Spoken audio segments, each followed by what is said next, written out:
अल्हम्दुलिल्लाहि रब्बिल आलमीन वस्सलातु वस्सलामु अला सय्यिदिल अंबिया'i वल मुरसलीन व अला आलिहि व अस्हाबिहि अजमाइन। अम्मा बाद वक़ाल अल्लाहु तआला फ़िल क़ुरआनिल मजीद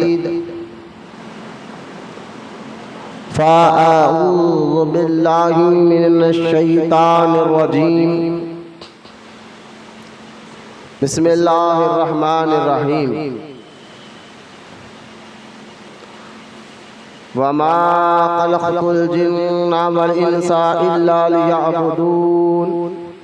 आमन्तु बिल्लाहि सदक़ल्लाहुल अलियुल अज़ीम। वक़ाल अल्लाहु तआला फ़ी शानि हबीबिहिल करीम इन्नल्लाहा व मलाइकतहु युसल्लूना अलन नबिय्यि या अय्युहल्लज़ीना आमनू सल्लू अलैहि व सल्लिमू तस्लीमा। अल्लाहुम्मा सल्लि अला सय्यिदिना व मौलाना मुहम्मद मादिन जूदि वल करम अला आलिहि व बारिक व सल्लिम।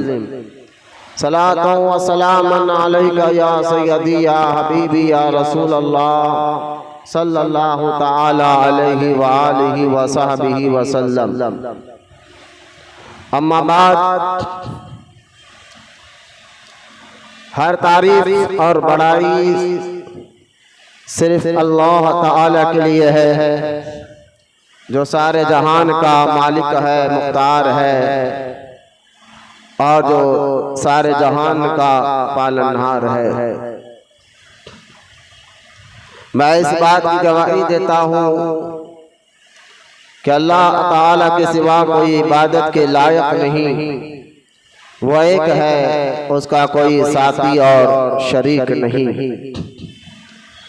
और मैं इस बात की भी गवाही देता हूँ कि आपके और हमारे प्यारे आका और मौला हुजूर पुरनूर रहमते कौनैन हज़रत सैयदना मोहम्मद मुस्तफ़ा अहमद मुश्तबा सल्लल्लाहु ताला अलैहि व आलिहि व सहबिहि व सल्लम अल्लाह ताला के आखिरी रसूल और उसके बरगुज़ीदा बंदे हैं।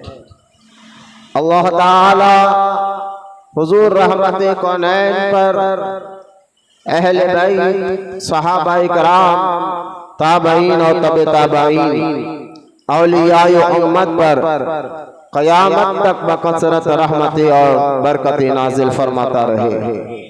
आमीन। मोहब्बत से एक बार दुरूद शरीफ पढ़ लीजिए। अल्लाहुम्मा सल्ली अला सय्यिदिना व मौलाना मुहम्मद मादिन जूदि वल करम व अला आलिहि व बारिक व सल्लिम। सलातो व सलामन अलैका या रसूल अल्लाह सल्लल्लाहु ताला अलैहि व आलिहि व सहबिहि व सल्लम। माज़ा सामईन, अस्सलामु अलैकुम व रहमतुल्लाहि व बरकातुहू।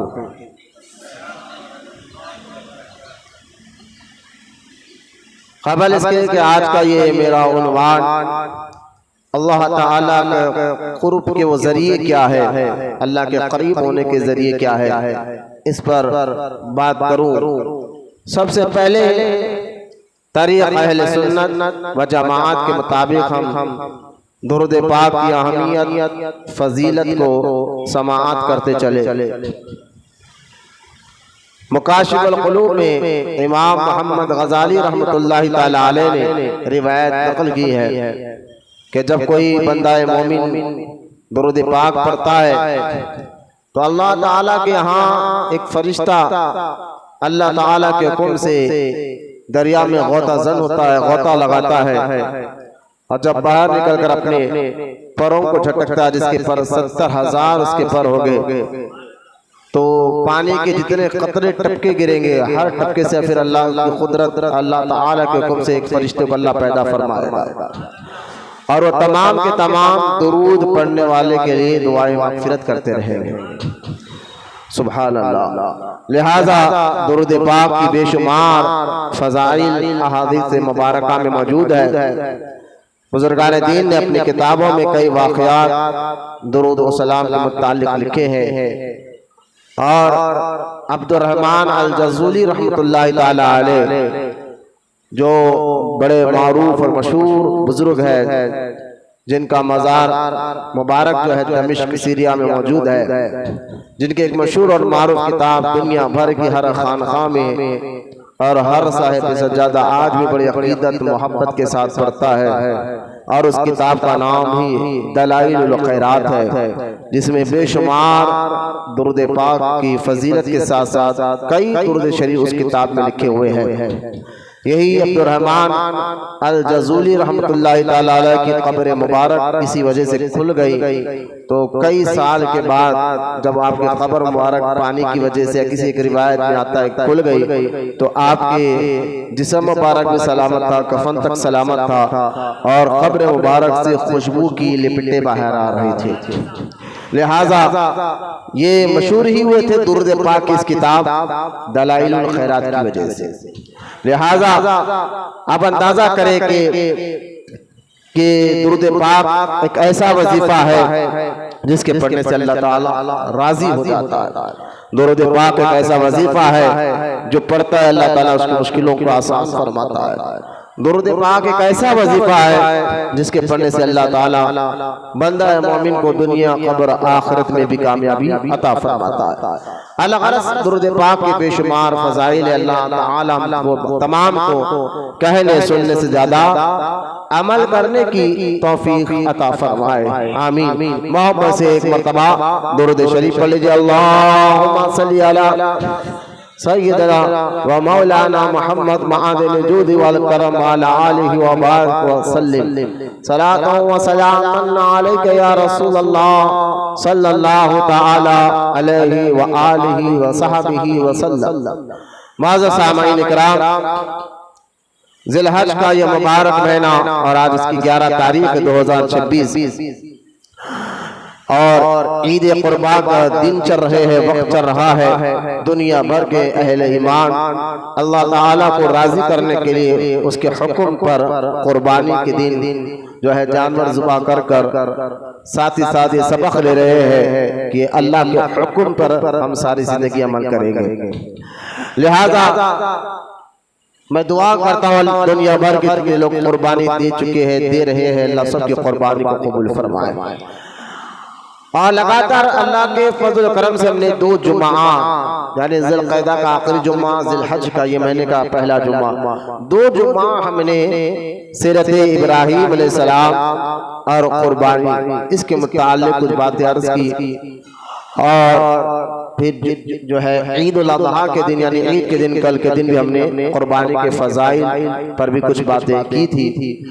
आज का ये जुमा जो है हम कुरान और अहादीस की रोशनी में अल्लाह ताला को राजी करने के वो जरिए क्या है, अल्लाह ताला को के करीब होने, अल्लाह ताला का कुर्ब हासिल करने से और उसके जरिए क्या वो तरीके क्या है वो हम बात करेंगे। उससे पहले मैं एक बात बता दूं, अल्लाह ताला दूर और नजदीक से पाक है, अल्लाह ताला जिस्म जिस्मानियत से पाक है, अल्लाह ताला जिहद से पाक है।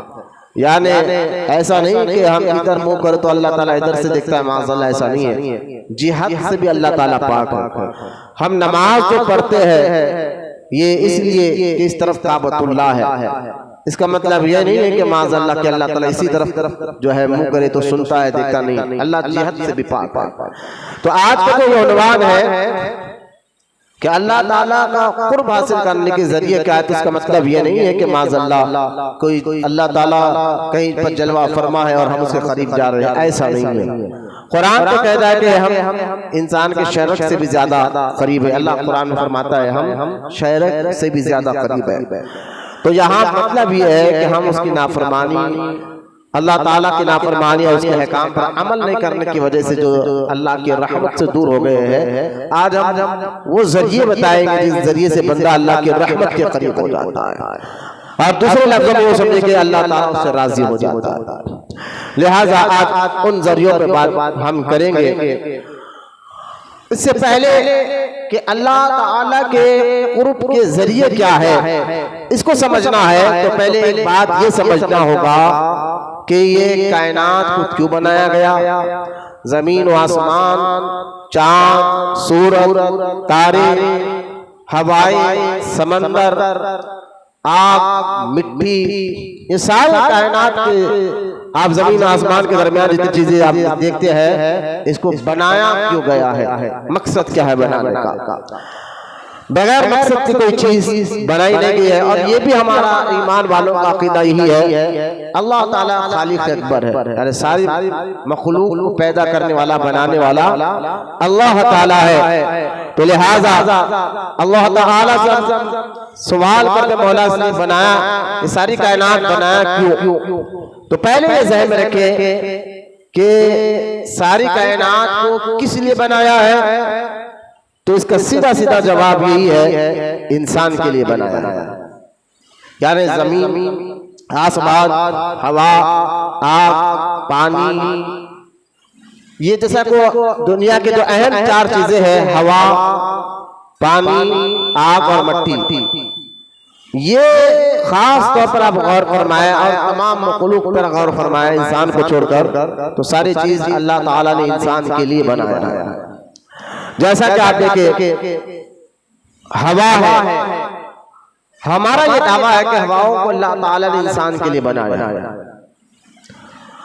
अगर इंसान ना होता दुनिया में, हवा होती, तो हवा का कोई नुकसान नहीं है। इंसान ना होता अगर हवा होती तो इंसान का कोई नुकसान नहीं है। लेकिन इंसान ना होता और हवा ना होती तो यकीनन फिर इंसान को सांस लेना मुश्किल होता और जीना मुश्किल हो जाता। ये मिसाल से समझ में आया कि हवा भी अल्लाह ताला ने इंसान के लिए बनाया। इसी तरह पानी ना होता, पानी होता और इंसान ना होता, पानी होता और इंसान ना होता, तो पानी का कोई नुकसान नहीं। अगर इंसान है और पानी ना होता तो यकीनन फिर इंसान को पानी के मुतालिक बहुत से जरूरियात है, पीने के लिए, नहाने के लिए बहुत सी जरूरियात है, फिर इंसान का जीना मुश्किल हो जाता। ये मिसाल से समझ में आया कि पानी भी अल्लाह ताला ने इंसान के लिए बनाया, हवा भी अल्लाह ताला ने इंसान के लिए बनाया, पानी भी इंसान के लिए बनाया। आग होती और इंसान ना होता, इन बातों को जरा गौर फरमाइए। कुरान और हदीस में अल्लाह ताला ने फरमाया, हमारी आयतों पर गौर करो, गौर करो, तदब्बुर करना या गौर और फिक्र करना, ये अल्लाह का हुक्म भी है कुरान में। इससे बहुत सी चीजें अल्लाह ताला की कुदरत समझ में आती है गौर और फिक्र करने से, और गौर और फिक्र करने के बाद कोई भी चीज समझ में आ जाती है और अल्लाह ताला की कुदरत और ताकत समझ में आ जाती है, तो इन चीजों पर गौर और फिक्र करना चाहिए। इसी तरह जो है आग होती और इंसान ना होता तो आग का कोई नुकसान नहीं। इंसान होता अगर आग ना होती, मखलूक दुनिया में आग को अल्लाह भेजता ही नहीं, बनाता ही नहीं, तो फिर इंसान का जीना मुश्किल हो जाता। तो पता क्या चला, आग भी अल्लाह ताला ने इंसान के लिए बनाया, हवा भी अल्लाह ताला ने इंसानों के लिए बनाया, पानी भी अल्लाह ताला ने इंसानों के लिए बनाया, आग भी अल्लाह ताला ने इंसानों के लिए बनाया। जमीन को देख ले आप, जमीन होती और इंसान ना होता तो जमीन का कोई नुकसान नहीं है। लेकिन इंसान होता और जमीन ना होती तो फिर आप जानते कि जीना मुश्किल हो जाता। तो पता क्या चला, चाहे जमीन भी अल्लाह ताला ने इंसान के लिए बनाया। अगर हर पर आप गौर फिक्र करते जाइए, झाड़ हो, पहाड़ हो, चरिंद परिंद हो, हैवानात हो, अल्लाह ताला ने इंसान को फायदा पहुंचाने के लिए जरिए बनाए। खालिक अल्लाह ताला है और इंसान को फायदा पहुंचाने के लिए ये जरिए है। तो पता क्या चला कि इंसान के अलावा जितनी मखलूक है दुनिया भर में, वो आग हो, हवा हो, पानी हो, पहाड़ हो, झाड़ हो, मट्टी हो, यहाँ तक कि चांद और सूरज और तारे भी इंसान को फायदा पहुंचाने के लिए। सूरज ना होता तो दिन का उजाला ना होता, वक्त का पता ना चलता। चांद ना होता तो रात के वक्त का पता ना चलता, चांदी ना होती, और तारे ना होते तो लोग मंजिल तक ना पहुंचते। क्योंकि आज भी कश्ती में अगर कोई सफर करता है तो मंजिल पे पहुंचने के लिए वो तारों पर नजर रखता है। तो आग, हवा, पानी, मट्टी, चांद, सूरज, तारे सब अल्लाह ताला ने इंसान को फायदा पहुंचाने के लिए पैदा किया है, बनाया है। वो खालिक अकबर है। फिर सवाल ये उठता है कि जो सारे कायनात में इंसान को फायदा पहुंचाने के लिए अल्लाह ताला ने सारी कायनात को पैदा फरमाया है, तो सवाल ये है कि इंसान को क्यों अल्लाह ताला ने पैदा किया? इसके पीछे क्या लॉजिक है, क्या अल्लाह ताला की मर्जी है, और क्या अल्लाह ताला का मकसद है इसके पीछे कि क्यों इंसान को बनाया गया है?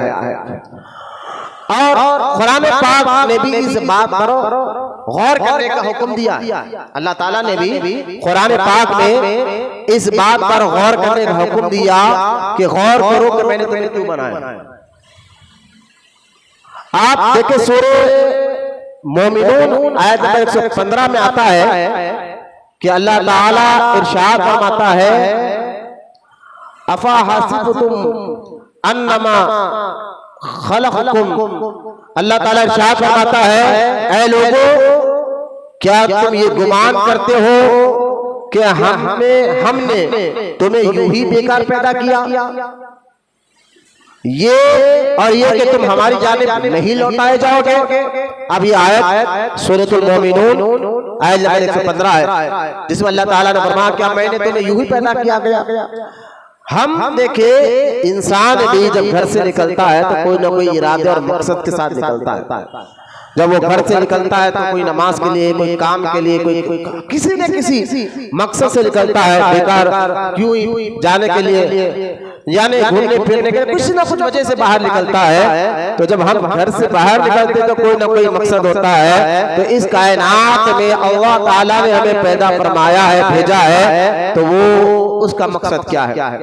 इंसान जब आलम अरवाह में था, रूहों की दुनिया में था, कुरान में सूरह अल इमरान इसका जिक्र मौजूद है। रूह क्या है इसके बारे में सही तौर पर रूह के मुतालिक इसका इल्म अल्लाह ताला को है और अल्लाह ताला के बताने से उसके हबीब को है। यहूदियों ने भी आकर हुजूर सल्लल्लाहु ताला अलैहि वसल्लम से पूछा था कि या रसूलल्लाह सल्लल्लाहु ताला अलैहि वसल्लम, यानी आप अल्लाह के नबी है, रसूल है, तो आप ये बताइए कि रूह क्या है, क्या चीज है? तो कुरान पाक में अल्लाह ताला ने अपने कलाम में इरशाद फरमाया, हबीब आप कहिए यहूदियों को, रूह जो है ये अल्लाह ताला का एक अम्र है, यानी अल्लाह का हुक्म है और अल्लाह ताला का एक अम्र है, अल्लाह के हुक्म की वो इताअत करती है। दूसरे लफ्जों में रूह जो है इंसान के अंदर वो अल्लाह के हुक्म की इताअत करती है, वो फर्माबरदार होती है। लिहाजा ये इस रूह के बारे में उलमा ने यहाँ लिखा है कि वो लतीफ चीज है। लतीफ यानी उसका वजूद है लेकिन उसको पकड़ो तो पकड़े नहीं जाएगी। जैसा कि आप लाइट की रोशनी देख रहे हैं, तो रोशनी का वजूद है लेकिन उसको आप छू नहीं सकते, पकड़ नहीं सकते। इसी तरह रूह का वजूद है लेकिन बड़ी लतीफ है, रूह बड़ी लतीफ है। और ये अल्लाह के कुरान की आयत से पता चलता है वो अल्लाह के हुक्म की फर्माबरदारी करते हो और अल्लाह का एक राज उसमें छुपा हुआ है। इसलिए अल्लाह ताला ने फरमाया हबीब कहिए ये अल्लाह का एक अम्र है, उसका राज है, उसके हुक्म पर अमल करने वाली चीज है, इसी को रूह कहा जाता है। तो रूह जो है आलम अरवाह में थी। कुरान में आलम अरवाह क्या है? तो कुरान में सूरह अल इमरान में अल्लाह ताला ने जिक्र फरमाया वो एक रूह की दुनिया है जहां रूह मौजूद थी जब तक अल्लाह ने चाहा। फिर अल्लाह ताला ने रूह को हुक्म दिया, हम माँ के पेट में आए बाप के जरिए, और ये रूह की दुनिया दूसरी दुनिया है जो बदली और आलम असबाब में पैदा किया गया। फिर जब तक दुनिया में रहेंगे अल्लाह ताला की मर्जी से, और जब अल्लाह ताला का हुक्म होगा फिर जो है हम जाएंगे कब्र में। और जब तक अल्लाह ताला की मर्जी, इसको आलम बरज़ख कहा जाता है, कब्र की जिंदगी को बरज़ख पर्दे को कहा जाता है, इसके अंदर भी बहुत राज है। लिहाजा बरज़ख की जिंदगी है, जब तक अल्लाह चाहा वहाँ रहेंगे। फिर अल्लाह का हुक्म होगा, सूर फूका जाएगा, मिकाईल अलैहिस्सलाम अल्लाह के मुक़द्दस फरिश्ते, और पूरी दुनिया खत्म होगी। फिर वो उठाए जाएगी और क़यामत के मैदान में हाजिर होंगे। ये चौथा मुकाम है, चौथा आलम है। उसके बाद अल्लाह ताला के आदल और इंसाफ से जिसे चाहे अल्लाह जन्नत में दाखिल फरमाए, जिसे चाहे दोज़ख में दाखिल फरमाए। ये आलम का पांचवा जो है आलम है, या जन्नत या दोज़ख। अल्लाह ताला से यही दुआ करते हैं हर अहले ईमान को अल्लाह जन्नत अता फरमाए। लिहाजा ये इंसान को आलम बदलते रहते हैं, तो इस आलम में भेजने का मकसद क्या है ये आपको समझना।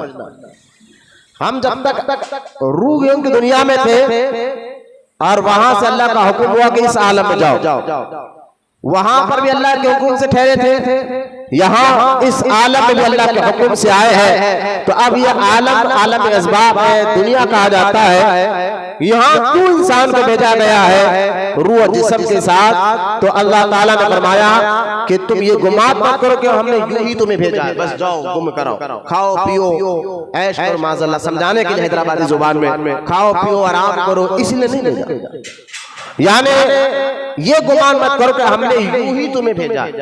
जैसा कि बाद लोग घूमने जाते तो कहते बस जा रहे तफरी के लिए, घूमने फिरने के लिए। तो यहाँ अल्लाह ताला ने ये फरमाया कि हमने तुम्हें यूं ही पैदा नहीं किया है, बल्कि तुम्हें ये ज़हन रहना चाहिए कि तुम एक दिन लौट कर, जैसा कि मैं अभी बताया हो, जब तक अल्लाह चाहा हम आलम दुनिया में रहेंगे और अल्लाह का हुक्म होगा हम आलम बरज़ख को चले जाएंगे। तो अल्लाह ताला ने आयत में सूरह मोमिनून आयत नंबर 115 में फरमाता है कि ये गुमान मत करो कि हमने यूं ही भेजा है, बल्कि ये ज़हन में तुम्हारे बात रहना चाहिए कि तुम्हें लौट कर हमारी ही जानिब आना है। तो लिहाजा ये एक आयत। और दूसरी आयत, ये आयत मुबारका कुरान सूरह स्वात में मौजूद है, जिसमें अल्लाह ताला इरशाद फरमाता है वमा खलक़ना समाअ वल अर्दा वमा बैनहुमा बातिला ज़ालिका ज़न्नुल लज़ीना कफ़रू।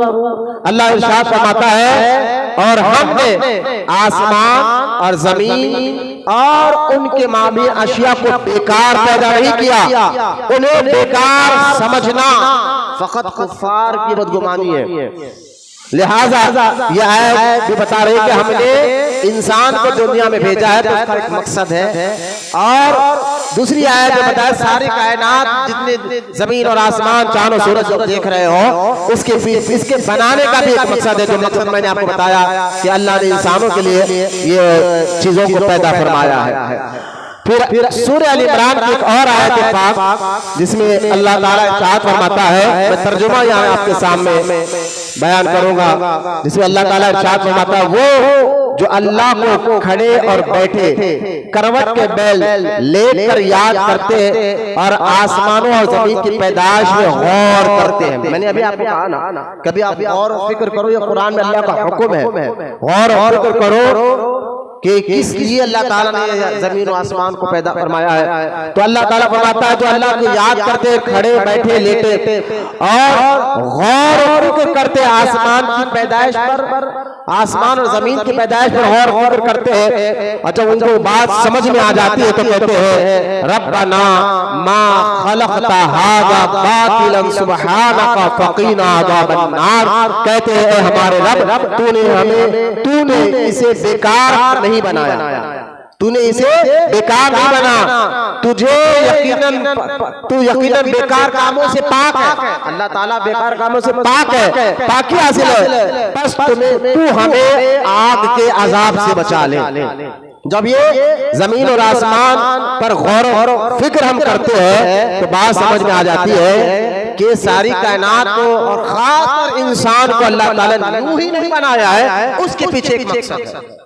इंसान को भेजने का, आलम अरवा से फिर आलम असबाब में भेजने का एक मकसद है, एक वजह है। और उस मकसद को जो समझ जाता है तो अल्लाह ताला इरशाद फरमाता है कुरान पाक में, यानी जो इस मकसद को समझ गया कि इंसान किस लिए बना और इस मकसद में कामयाब हो गया, तो अल्लाह ताला इरशाद फरमाता है वला लक़द करमना बनी आदम। अल्लाह इरशाद फरमाता जरूर, यानी और जरूर बेशक हमने औलाद आदम को इज्जत और शर्फ से नवाजा है और उनके सरों पर इज्जत का ताज रखा है। ये आयत मुबारका हमें समझा रही है कि इंसान को क्यों भेजा गया है और यूं ही पैदा नहीं किया गया है। जब ये बात अच्छी तरह समझ में आ गई है कि जमीन, आसमान, चांद, सूरज, सितारे, आग, मट्टी, हवा, ये सारी चीजें जो है अल्लाह ताला ने इंसानों को फायदा पहुंचाने के लिए बनाया है, तो फिर इंसान को किस लिए बनाया गया है? तो कुरान सूरह मोमिन में अल्लाह ताला फरमाता है कि हमने इंसान को बेकार नहीं बनाया है। तो उसके पीछे भी क्या वजह है? तो आगे अल्लाह ताला उसकी वजह जाहिर करते हुए फरमाता है कि हमने इंसान को क्यों बनाया है। तो अल्लाह इरशाद फरमाता है वमा खलक़तुल जिन्ना वल इंसा इल्ला लियअबुदून। अब देखिए अल्लाह ताला सूरह ज़ारियात में इरशाद फरमाता है और हमने इंसान और जिन को अपनी इबादत के लिए पैदा किया। अब ये आयत में अल्लाह ताला ने इंसान को बनाने की वजह बता दी है, क्यों बनाया भेजा, तो कहा वमा खलक़तुल जिन्ना वल इंसा इल्ला लियअबुदून, कि ताकि वो हमारी इबादत करे। अब ये आयत मुबारक से पता चला कि अल्लाह ताला ने इंसान को अपनी इबादत के लिए पैदा फरमाया है। इस बात को जरूर देखें, मैं एक एक तरतीब से आ रहा हूँ समझाते हुए आपको कि अल्लाह ताला को करीब होने के वो जरिए क्या है। तो हमें अल्लाह को राजी करने का जरिया, अल्लाह को करीब होने का जो जरिया है, अल्लाह का कुर्ब हासिल करने का जो जरिया है, उनमें सबसे पहली सीढ़ी ये है कि हम गौर और फिक्र करें कि हमें क्यों बनाया गया। जब ये बात समझ में आ जाती है, बात गौर फिक्र करने के बाद समझ में आ जाती है, और अक्लमंद आदमी की पहचान भी है, पहले वो बात करने से पहले बात को तोलता है, बात को समझता है, उसके बाद वो बात बोलता है। ये अक्लमंद इंसान की पहचान भी है। और बेवकूफ और पागल लोगों की पहचान जो होती है, वो जो मुंह को आप बोलते हैं, बोलने के बाद जो है फर्स्ट हैं, मैंने ये नहीं करना था, मैं ऐसा नहीं बोलना था। तो अक्लमंद इंसान की पहचान ही यही है। जो अकल मेरी तरफ देखे, अक्लमंद इंसान की पहचान ही यही है कि वो कोई भी बात या कोई काम करने से पहले उसमें गौर और फिक्र करता है, उसके बाद बोलता है। तो अब हम यहाँ ये बात समझ जाए कि अल्लाह ताला को कुर्ब हासिल करने के जरिए में सबसे पहली बात कि हमें क्यों बनाया गया है और उस बनाने की वजह क्या है। तो इस बात को समझ करने के बाद कुरान ने, अल्लाह ताला ने कुरान पाक में वाज़ेह तौर पर फरमाया कि हमने इंसान को यूं ही बेकार नहीं बनाया। ये जुमले पर आप गौर करें, घंटों इस पर तकरीर हो सकती है। यूं ही हमें सूरह मोमिनून घर में जाइए 18 पारा आयत नंबर 115 देखिए, जिसमें अल्लाह ने फरमाया हमने तुम्हें इंसानों यूं ही नहीं बनाया। मतलब क्या है यूं ही का? इस जुमले में बहुत सी बातें समझ में आ जाती है। यूं ही का मतलब जाओ खाओ पियो सो, ना हलाल की परवाह करो ना हराम की, जायज ना जायज, जो चाहे करते रहो, बस हमारी मर्जी है। तो यूं ही अल्लाह ने आपको नहीं पैदा किया है। तो अल्लाह ताला ने फरमाया किस लिए पैदा है? हमने इंसान और जिन्नात को अपनी इबादत के लिए पैदा फरमाया। अब ये बात समझ में आने के बाद थोड़ा सा हम दूसरा कदम उठाते हैं कि अब ये बात समझ में आते हैं। फिर जब ये बात समझ में आ गई कि इंसान को अल्लाह ने अपनी इबादत के लिए पैदा फरमाया है, तब इंसान से मुराद जब भी कुरान इंसान का है, उसमें सारे लोग आ जाते हैं, यानी यहूदी भी आ जाते हैं इंसानों में, नसरानी भी आ जाते हैं, काफिर भी आ जाते हैं। कुरान में जब भी कहा या अय्युहल इंसान या अय्युहन नास, ऐ इंसानों ऐ लोगों, कुरान की आयत में है या अय्युहन नास ऐ लोगों। अब यहाँ लोगों से मुराद जो है कि सारे लोग आ गए, सारे इंसान आ गए। कुरान क्योंकि हिदायत की किताब है, अल्लाह ताला ने कुरान पाक में हर चीज का इल्म रखा है। जहन में रखे एक बात पर, ये क्या है इस टाइम पे तुम काम लेके बैठे। दुरूद शरीफ पढ़िए, अल्लाहुम्मा सल्ली अला सय्यिदना मौलाना मुहम्मद मआदिल जूद वल करम व अला आलिहि व बारिक व सल्लिम सलातो व सलामन अलैका या रसूल अल्लाह सल्लल्लाहु तआला अलैहि व आलिहि व सहबिहि वसल्लम। अब देखिए बहुत से लोग ऐसे हैं जो खुदा को नहीं मानते, दहरिया है, मुशरिक है, रब को नहीं मानते, अल्लाह को नहीं मानते, रब को एक होने को नहीं मानते। तो लिहाजा अब तो कुरान तो सारे इंसानों की बात कर रहा है, सारे लोगों की बात कर रहा है कि हमने तुम्हें यूं ही पैदा नहीं फरमाया, तुम्हें हमने इबादत के लिए पैदा किया है। जब सारे इंसानों की बात कर रहा है तो मैं कहूंगा कुरान क्योंकि हिदायत का कलाम है, हिदायत की किताब है, जो आखिरी नबी आखिरी रसूल पर नाजिल की गई है। कोई क़यामत तो कोई नबी कोई रसूल कोई किताब आने वाली नहीं है। तो यहाँ इस बात को अच्छी तरह रखे, जब कुरान हिदायत की बात करेगा तो सिर्फ ईमान वाले नहीं, सारे इंसानों की हिदायत की बात करेगा। ये अल्लाह के कलाम को समझिए, अल्लाह का जो कलाम कुरान पाक हमारे घरों में मौजूद है, ये ऐसा इल्म का समंदर है। आज हमें सिर्फ 10वां 20वां चहल फातिया दुरूद में हमें कुरान पाक याद आ रहा है, या कि घर के ओपनिंग में या फिर शैतान भगाने के लिए याद आ रहा है। मैं कहता हूँ यकीनन ऐसे मौके पर पढ़ना बरकत है, मौता के वक्त पढ़ना बरकत है, मरहूम के लिए सवाब का जरिया है। घर में पढ़ना बरकत है, घर में बरकत आने का जरिया है। कारोबार की जगह पढ़ना बरकत है, कारोबार में तरक्की होने का जरिया है। लेकिन सिर्फ बरकत के लिए कुरान को पढ़ना ये मुसलमान का काम नहीं है। असल ना ये कुरान पाक का काम है, असल कुरान पाक तो हुदल लिन्नास, खुद कुरान में अल्लाह फरमाता है कि मैं लोगों की हिदायत के लिए भेजा गया। असल में हिदायत लेना, उसे बात समझना है। हिदायत समझते आप मंजिल तक पहुंच जाना, कोई बात समझ जाना। और अल्लाह ताला जो है जिसको ये हिदायत दे देता है उसको ये बात समझ में आ जाती है। आप जो हिदायत कुरान से वही लेते हैं, कुरान कहता है हुदल लिल मुत्तकीन, मुत्तकी परहेज़गार लोग कुरान की हिदायत को समझ जाते हैं। अगर हम सारे इंसानों को चैलेंज करते हैं कि वो गौर तो करे कि आया क्यों है, बनाने वाले ने तुम्हें बनाया क्यों है। हर इंसान चाहे मुसलमान हो या गैर मुसलमान हो, जब इस बात को गौर फिक्र करे कि तुम्हें किस लिए बनाया गया है, तो कुरान कहता है गौर और फिक्र करने से जमीन पर गौर करो, आसमान पर गौर करो, किसने बनाया है और क्यों बनाया है। चांद पर गौर करो, सूरज पर गौर करो, तारों पर गौर करो। कुरान पाक में अल्लाह ताला फरमाता है और हदीस रसूल सल्लल्लाहु तआला अलैहि वसल्लम में भी है कि हुजूर अलैहिस्सलाम ने भी इरशाद फरमाया अल्लाह में गौर मत करो।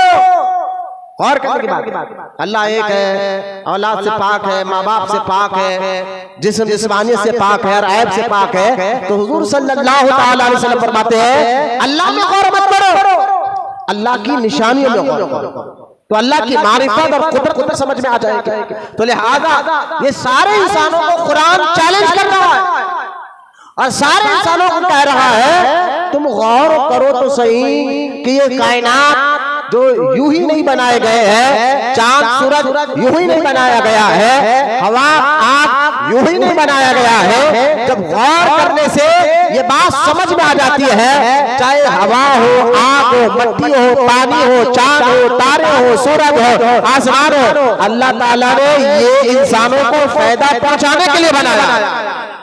जब गौर करते तो ये बात समझ में आ जाती है। और दूसरी बात, जब गौर कर लिया, इस यहाँ तक पहुंच गए, जब ये बात समझ में आ गई कि हाँ ये इंसान के लिए बनाया गया है, तो फिर अल्लाह आगे फरमाता है अब तुम अपने लिए गौर करो कि तुम्हें क्यों बनाया गया। जब इस बात पर गौर हर इंसान करने लग जाता है तो जो है फिर अल्लाह ताला उसको मारिफत का जरिया बना देता है, यानी अपनी पहचान का जरिया बना देता है। मैं एक वाकया आपको यहाँ एक बात समझाना चाहता हूँ। हजरत सैयदना ज़िन्नुन मिस्री रहमतुल्लाहि तआला अलैह के बारे में आता है कि आप बहुत बड़े अल्लाह के वली, मिस्र में इनका मजार मुबारक मौजूद है। आप जो है हज के लिए निकले थे, हज के चल रहे हैं, हज के लिए निकले थे। अल्लाह वाले जो है जब हज के लिए जाते थे ना, तो ऐसा नहीं होता था जो आज के दौर में हो रहा है, पूरे घर घर दावत हो रही है, हाजी को बुलाकर फूल पहनाया जा रहा है, फिर वो ऐलान कर रहा है। खैर इखलास होना चाहिए, दिखावा रियाकारी से अल्लाह हमारी हिफाजत फरमाए। लिहाजा अल्लाह वाले जैसे इब्राहिम बिन अदम के बारे में आता है, इब्राहिम बिन अदम रहमतुल्लाह अलैह, ये कौन है?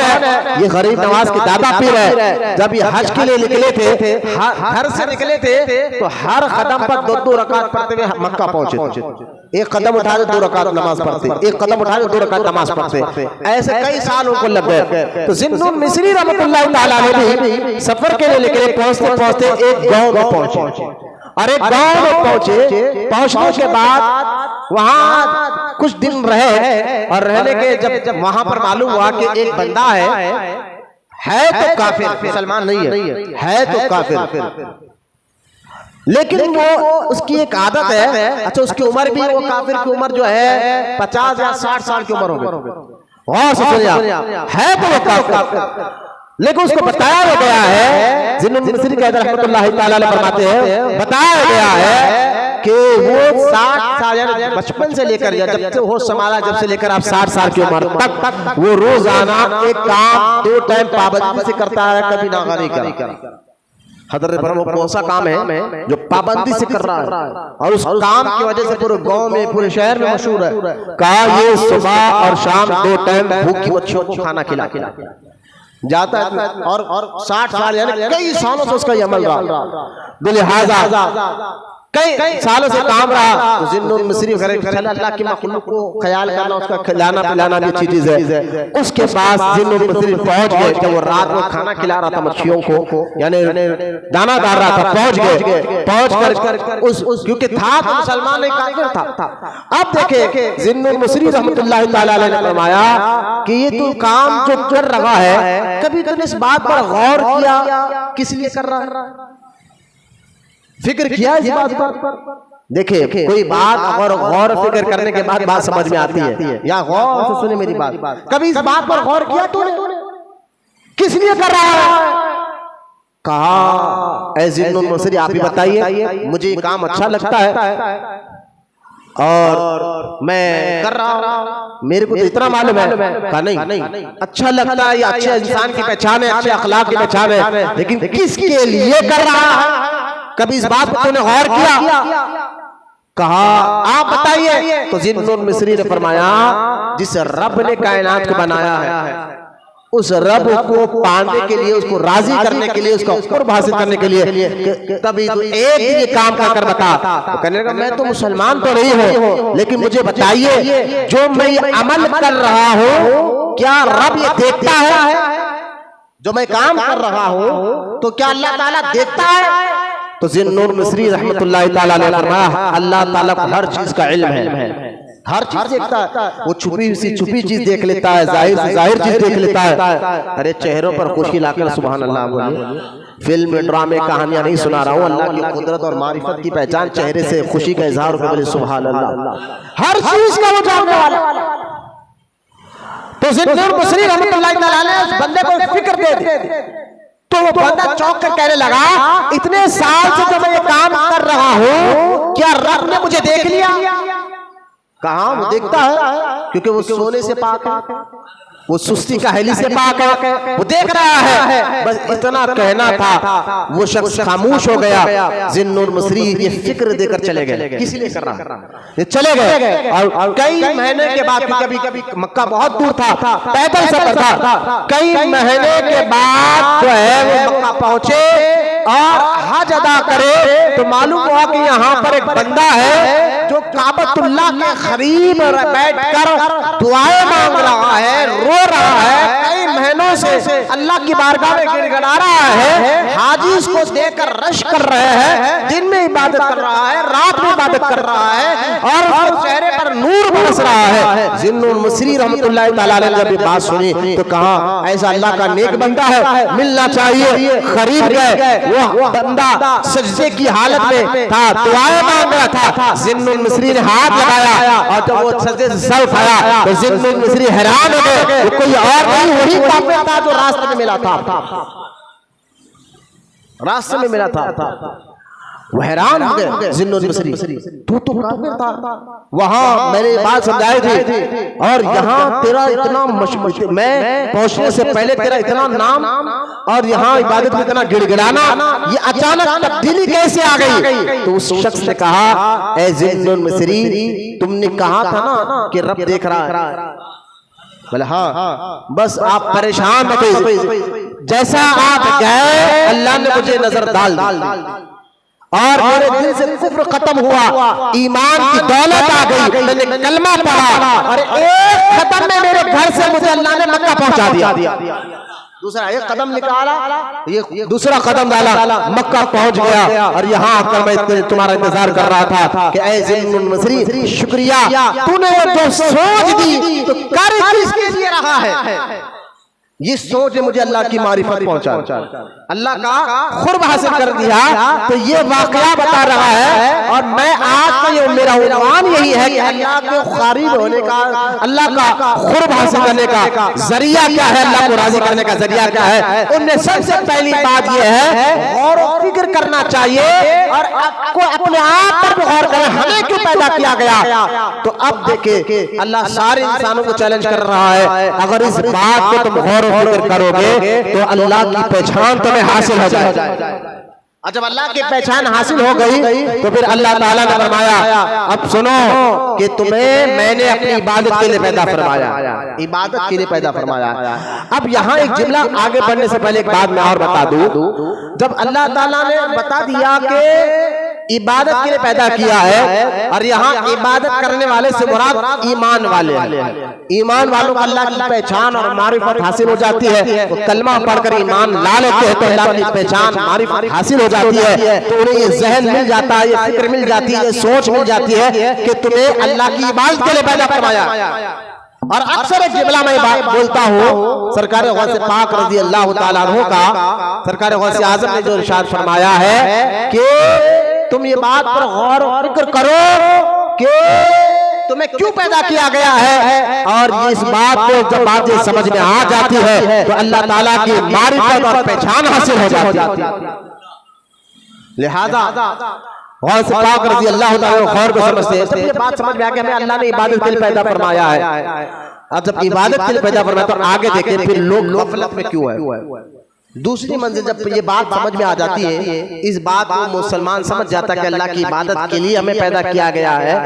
अब दूसरी मंजिल देखें, पहला है गौर और फिक्र करना, समझना, बात समझ में आ गई हमें क्यों पैदा किया गया, अल्लाह की इबादत के लिए। जब ये बात समझ में आ गई, ईमान ला लिए, फिर वहां पर दूसरी पड़ाव क्या है, अल्लाह के करीब हासिल करने के लिए, अल्लाह ताला का खुर्ब हासिल करने के लिए दूसरा पड़ाव क्या है, गफलत को खत्म करना। जब ये बात समझ में आ गई इबादत के लिए अल्लाह ने बनाया है तो अपने अंदर से को, काहिली को, गफलत को खत्म करना, ये मैं कह रहा हूं। कुरान पाक में सूरह अल-अंबिया में अल्लाह फरमाता है, सूरह अल-अंबिया में अल्लाह ताला इरशाद फरमाता है इफ्तराबा लिन्नास हिसाबुहुम व हुम फी गफला। अल्लाह ताला इरशाद फरमाता है लोगों बारोज़ क़यामत है, क़यामत होने वाला हिसाब करीब है और गफलत में मुंह फेरे हुए हो, यानी गफलत की जिंदगी गुजार रहे हो। जब भी उनके पास उनके रब की तरफ से कोई नसीहत आती है तो उसे फकत मजाक उड़ाते हुए सुनते हैं। आज ये हाल हो गया। कुरान की बात सुनना है, मैं हर मुसलमान की बात नहीं कर रहा हूँ, कुरान हदीस की बात सुनना है तो वहां पर सुस्ती, चेहरा उतर जाता, जमाई आना शुरू। कुरान हदीस की बात सुनना है, बिल्कुल चेहरा भराट। वही अगर आप जाकर फिल्म देखने के लिए कि माज़अल्लाह, मैं नहीं कर रहा कि आप फिल्म देखते होंगे, लेकिन फिल्म देखते हो तभी सुस्ती नहीं आती, ड्रामे देखते हो नहीं आता, हंसी मजाक खेल कूद की बातें करते वक्त कोई बेचैनी नहीं होटलों में 4-4 घंटे बैठेंगे, कोई सुस्ती नहीं। अब तो फोन का दौर हो गया, फोनों में पूरी रात बैठेंगे, आँख ऐसा झपकेगी भी नहीं, नींद आती नहीं। वही अगर दुरूद पढ़े या जिक्र की बात या कुरान हदीस की बात सुने तो बेचैन, कब खत्म करते कि मौलाना, बैठना बेचैन हो जाता है। ये हाल हो गया है। ये तो खैर ये गफलत की पहचान है। जब जैसे ये गफलत आ गई है, ना हम दीन सीखने तैयार है ना समझने तैयार है। जब को समझने और सीखने तैयार नहीं है तो गफलत का पर्दा है, तो अल्लाह का क़यामत करीब है। बात तो एक कदम आगे निकल जाते हैं और एक कदम आगे निकलकर माज़अल्लाह जब कुरान और हदीस की बात उनको बताई जाए तो माज़अल्लाह वो मजाक उड़ाने लग जाते हैं।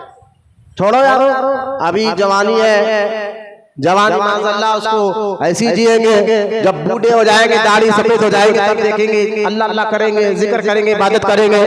बाद में कहते छोड़ो, बार बार हमारे सामने कुरान हदीस की बात मत करो, हमको डर होता है। अभी जीना है मैंने माज़अल्लाह कुरान की बात करे, हदीस की बात करे तो कोई लॉजिक लाकर मजाक उड़ा देता है, और कोई जो है कहते हमारे सामने मत करो, हमें और खेल कूद हंसी मजाक करके जिंदगी गुजारना है। तो पहले याद रख ले, कुरान की किसी एक आयत का भी अगर कोई मुसलमान मजाक उड़ाए वो मुसलमान नहीं रहता, काफिर हो जाता है। पहले तो एक मसला ध्यान में रख लिया, कुरान की एक आयत का भी मजाक उड़ाने वाला माज़अल्लाह और हंसी करने वाला वो मुसलमान दाखिल नहीं रहता। तो लिहाजा कुरान में अल्लाह ताला ने इरशाद फरमाया सूरह अल-अंबिया में, तुम्हें गफलत से जागना होगा, क़यामत करीब है, और तुम जो सामने नसीहत की बात आए तो तुम हंसी मजाक करते हो। यहाँ ये आयत सूरह अल-अंबिया में जब ये आयत उतरी तो एक सहाबी है जिनका नाम आमिर बिन रबिया है रज़ियल्लाहु ताला अन्हु। हज़रत आमिर बिन रबिया के पास एक शख्स हाजिर हुआ और अर्ज किया कि मैंने अल्लाह के रसूल सल्लल्लाहु ताला अलैहि व आलिहि व सहबिहि वसल्लम की बारगाह में एक जमीन का एक टुकड़ा आप और आपकी औलाद के लिए वक्फ करना चाहता हूँ। आपने इरशाद फरमाया, यानी हुजूर के लिए तो क्या मुझे इसकी हाजत नहीं है, यानी मुझे तेरे जमीन के टुकड़े की कोई हाजत नहीं, क्योंकि कुरान में ये आयत उतर गई है कि गफलत यानी कोई चीज ऐसा अपनाओ मत जिसकी वजह से तुम्हें अल्लाह की इबादत से गफलत हो जाए, अल्लाह की मारिफत से गफलत हो जाए, तुम्हारे जिस्म में सुस्ती और काहली आ जाए। अगर कोई ऐसा जरिया तुम अपना रहे हो जिसकी वजह से तुम इबादत से दूर हो रहे हो, तो अल्लाह ताला ने कुरान में सूरह अंबिया में उन्हीं लोगों के लिए कहा है कि कोई ऐसी चीज को ना अपनाओ जिसकी वजह से तुम्हें अल्लाह से दूर होना पड़े, अल्लाह ताला को नाराज करना पड़े। वो सहाबी रसूल कहते हैं मुझे जमीन के टुकड़े की जरूरत, मुझे डर है कि इसकी मोहब्बत में अल्लाह से दूर ना हो जाओ। ये आयत मुबारक हमें बता रही है कि किस तरह हमें मौत और आखिरत को याद करते हुए जिंदगी गुजारना चाहिए। हालांकि सहाबा इकराम जो है बड़े मुत्तकी परहेज़गार लोग होते हैं। यहाँ गफलत की बात आ जाए तो आपको इंसानों में खासतौर मुसलमानों में दो किस्म के लोग नजर आएंगे। गफलत की जब बात आ गई, पहली मंजिल क्या है, अपने आप की पहचान के हमें क्यों पैदा किया गया। जब ये बात समझे कि अल्लाह ने हमें इबादत के लिए पैदा किया गया, तो दूसरी मंजिल क्या है, अपने अंदर से गफलत को दूर करना, अपनी सुस्ती काहली को दूर करना है और वो काम करो जिससे अल्लाह ताला राजी होता है। अपने अंदर की गफलत को दूर करने के लिए क्या करना है, तो गफलत को दूर करने के लिए कुरान की आयत कि अल्लाह ने फरमाया कि क़यामत करीब है, आखिर की फिक्र पैदा करो। और गौसे आज़म यही फरमाते जो अपनी सोच बदल लेता है तो उसकी आदत बदल जाती है। जरा गौर से सुनिए आप, सोच आदत बनती है, सोच बदलने से आदत बन जाती है। यानी आपकी फिक्र, आपकी सोच ही आपकी आदत बन के बाहर निकलती है। आप जो सोचते हो वो काम करते हैं। आपने सोच लिया मुझे दरगाह जाना है, थोड़ा जल्दी जाना है, सोच लिया, जिस्म काम करने लगे, आके बैठ गए। लिहाजा आपकी सोच आपकी आदत बनकर निकलती है। सरकार गौसे आज़म अक्सर बात ये कहते हैं, लोगों ईमान वालों अपनी सोच को, अपनी फिक्र को आखिरत से जोड़ो। तुम्हें मरना है, कब्र में आखिरत में हिसाब किताब देना है। नौजवान से नौजवान सहाबा अपनी नौजवानी को दुनिया में भी इबादत करते हुए अल्लाह को राजी करते हुए दुनिया से गए। लिहाजा इस सोच को हमारे को जब आ जाए तो आपको दो किस्म के लोग दुनिया में मिलेंगे ईमान वाले।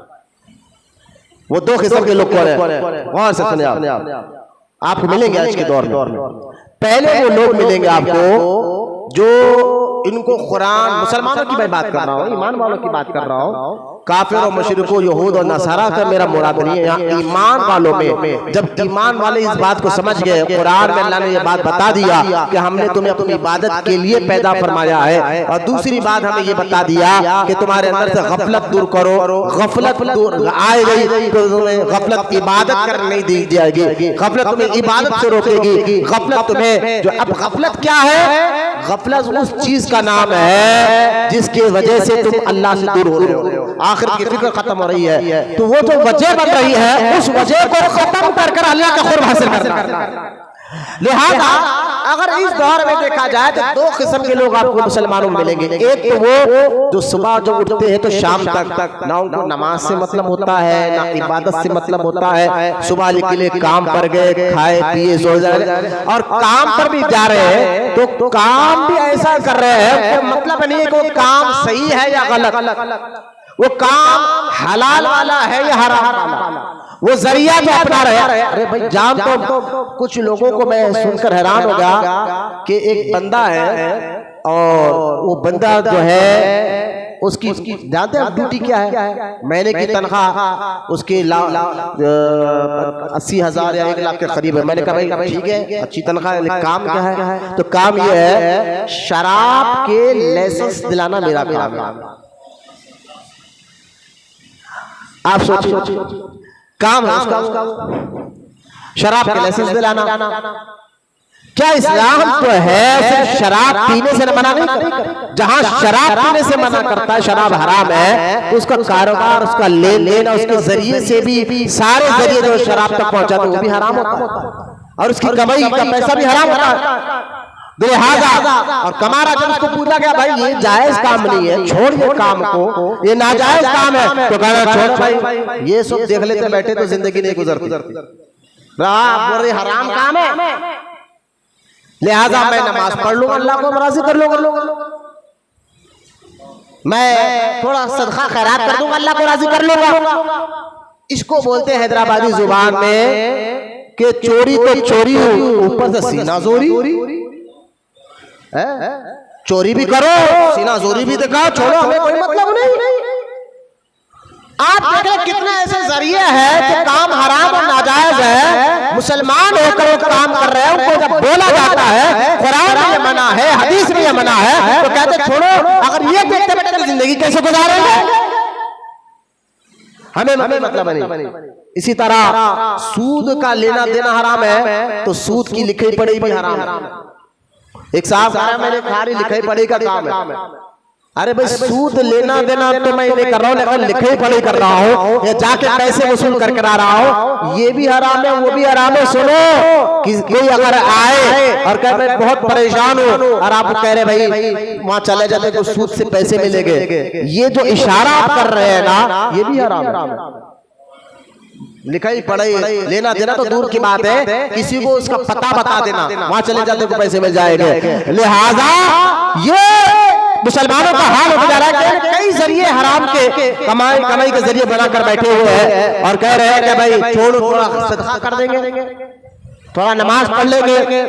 किसने ये कानून दे दिया कि हराम काम करो और आकर नमाज पढ़ो, अल्लाह माफ कर देगा? कौन इसको बताया?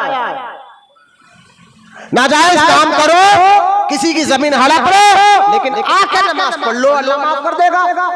नहीं, याद रखिए अल्लाह का जो कानून है शरीयत, उस कानून को समझना होगा कि अगर किसी का माल नाहक के दबा रहे हैं, जब तक अल्लाह माफ नहीं करेगा, जब तक वो बंदा माफ ना करे। हुकूकुल्लाह, हुकूकुल इबाद अलग मैटर है, बताऊंगा। तो दो किस्म की सोच आज के मुसलमानों में हो गई। एक तो वो सुबह से शाम तक बस खाना है, पीना है, कहां से कमाना है, क्या कर रहा है, उसको कोई मतलब नहीं। जब उसको कुरान की बात बताया जाए, हदीस की बात बताया जाए, तो कहते छोड़ो यार, अभी जिंदगी बहुत बाकी, हमें ये बातें मत सुनो। एक तो ऐसे लोगों की बहुत मुसलमानों में आज के दौर में गफलत किसको कहते हैं मैं बता रहा हूँ, गफलत जब तक नहीं हटेगी हम अल्लाह का कुर्ब हासिल नहीं करेंगे।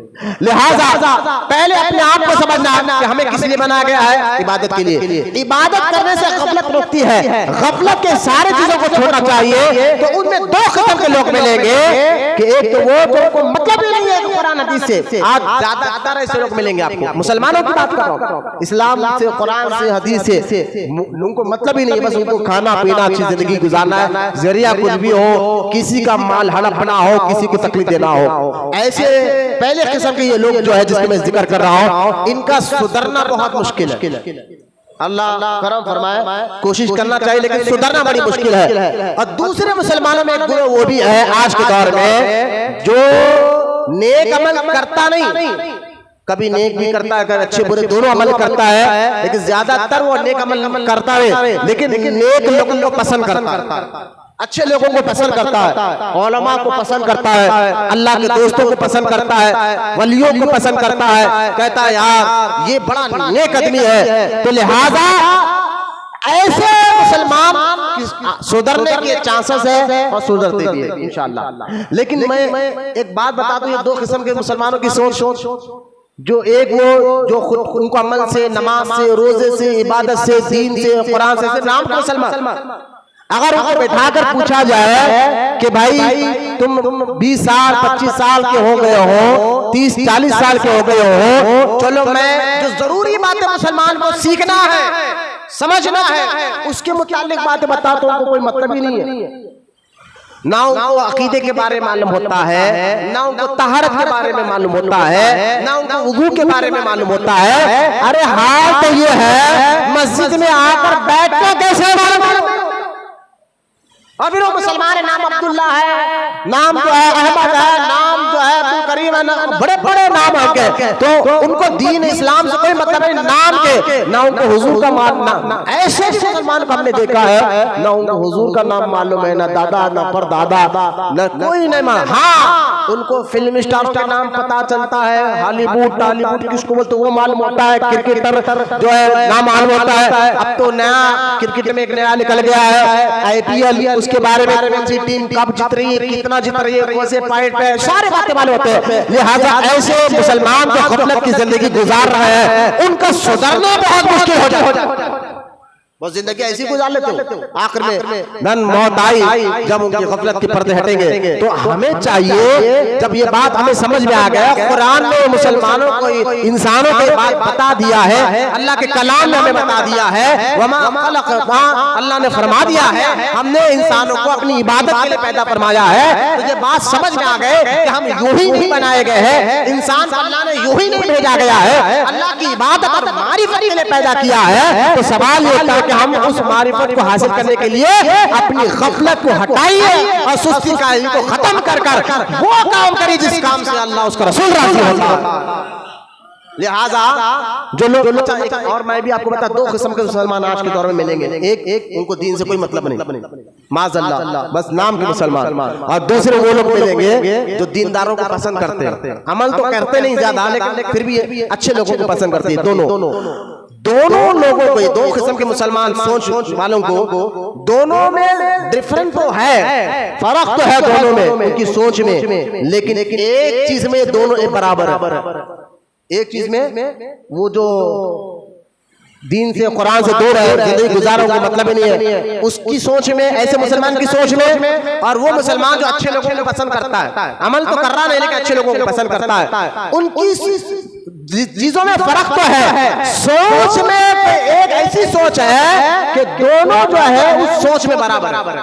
पहले वाला किस किस्म का मुसलमान भी, दूसरे किस्म का भी। आप कहेंगे वो कोई सी सोच है भाई, जो पहले वाला जो सोचता है दूसरे मुसलमान भी सोचता है। दोनों का एक सोच ये है कि भाई मरने के बाद अल्लाह रहीम है, करीम है, रहमान है, हमें जन्नत भेजेगा, यानी जो चाहे करो, थोड़े गलतियां करो। आजकल आपने सुना होगा जुमला, मेरे खबर का मैं देख लेता हूं, ये जुमला जो उनको कुरान हदीस की बात बता, छोड़ा देख ले तो मेरे खबर का मैं कोई कहे जवाब देना। तो जैसा कि वो खबर नहीं है, माज़अल्लाह कोई ऐसा महकमा है जहाँ जाकर ये रिश्वत देंगे। आज जैसा कि रिश्वत दिए तो काम हो जाता ना भाई, चाहे वो पुलिस का महकमा हो, चाहे वो पानी का महकमा हो, बिजली का महकमा हो, तो माज़अल्लाह समझाने के लिए कह रहा हो। हाँ, ऐसे मुसलमान ये समझते हैं जाओ मेरी खबर का मैं देख ले दो, जब उनको बताया गया भाई हराम है, ये काम मत कर, इससे अल्लाह नाराज होता है, रसूल नाराज होता है, छोड़ो मेरे खबर का मैं देख लेता हूँ। तो ऐसे मुसलमान को जहन में ये होगा शायद, क्योंकि उन लोगों को ज्यादातर सूद को, ज्यादातर जो है इंटरेस्ट में देने वाले, ज्यादातर पैसे देकर काम करने वाले सोच बनी भी रहती है। उन्होंने समझ रहे होंगे मरने के बाद भी फरिश्तों को माज़अल्लाह समझाने के लिए कह रहा हो कि हम कुछ दे के निकल लेंगे, नहीं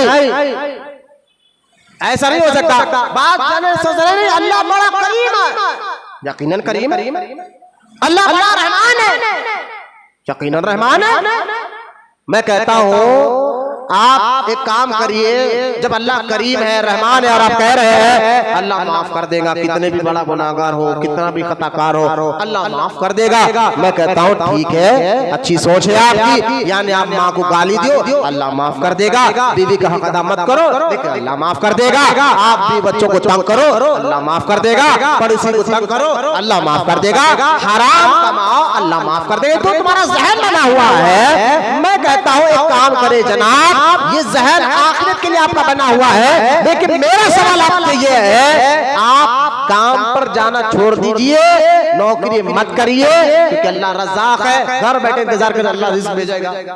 वहां पर तो अक्ल काम करती है, नहीं भाई काम करना पड़ता, मेहनत करना पड़ता, वहां ये अक्ल काम करती है। यहां तक बात याद रख लीजिए कि अगर जमीन, वही जमीन अनाज देती है जिस जमीन को नरम किया जाता है, जिस जमीन पर हल चलाया जाता है, जिस जमीन पर बीज डाली जाती है, जिस जमीन पर पानी डाला जाता है, जिस जमीन की हिफाजत की जाती है, वो जमीन ही अनाज देती है। इतनी फिक्र, इतनी सोच तो जमीन के लिए लिया है और इतनी समझ आ गई है। तो मैं कहता हूँ आप कुछ सोचिए, सिर्फ बंजर जमीन को देख कर बैठे अल्लाह देगा, अल्लाह देगा, अल्लाह रिज़्क़ देगा, ऐसा सोचने से नहीं होगा। उस जमीन पर हल चलाना पड़ेगा, नरम करना पड़ेगा, बीज डालना पड़ेगा, और पानी डालना पड़ेगा, हिफाजत करना पड़ेगा। मैं कहता हूँ इतनी अक्ल तो समझो, कुरान तो यही तो कह रहा है लोगों, गौर और फिक्र करते रहे, बात समझ में आ जाएगी। गौर और फिक्र करने से बात समझ में आ रही है कि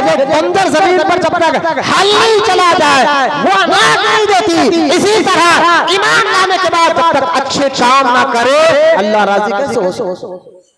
लिहाजा हमारे अंदर से गफलत को दूर करते हुए, इसलिए आप देखें अल्लाह के रसूल सल्लल्लाहु ताला अलैहि वसल्लम ने इरशाद फरमाया, समझदार वो है। ये हदीस पाक सुनिए आप, ये हदीस किसमें है? ये हदीस जो है सुनन तिरमिज़ी में मौजूद है, तिरमिज़ी शरीफ की हदीस पाक है। हुजूर सल्लल्लाहु ताला अलैहि वसल्लम फरमाते हैं, समझदार वो है जो हिसाब आखिरत से कबल अपने आप का हिसाब किताब करे, यानी आखिरत में हिसाब किताब देना है। ये बात समझ में आ गई उसको, तो कहे भाई मैं कहाँ कमा रहा हूँ, कैसे कमा रहा हूँ, किस पर खर्च कर रहा हूँ। हाँ ये भी जरूरी है, कहाँ से कमा रहे हैं, यानी कैसा कमा रहे हैं, खर्च भी कहाँ करें। मिसाल के तौर पर आप हलाल पैसे कमा रहे हैं, चलिए आपकी नौकरी हलाल है, हलाल चीज बेचकर कोई चीज आप कमा रहे हैं, चलो बहुत अच्छे, कमा तो हलाल जरिए से। सवाल ये भी होगा खर्च कहाँ कर रहे हैं, शराब पर खर्च करना हराम, पैसा तो हलाल जरिए से कमा रहे, जुए पे खर्च करना, जिना पे खर्च करना,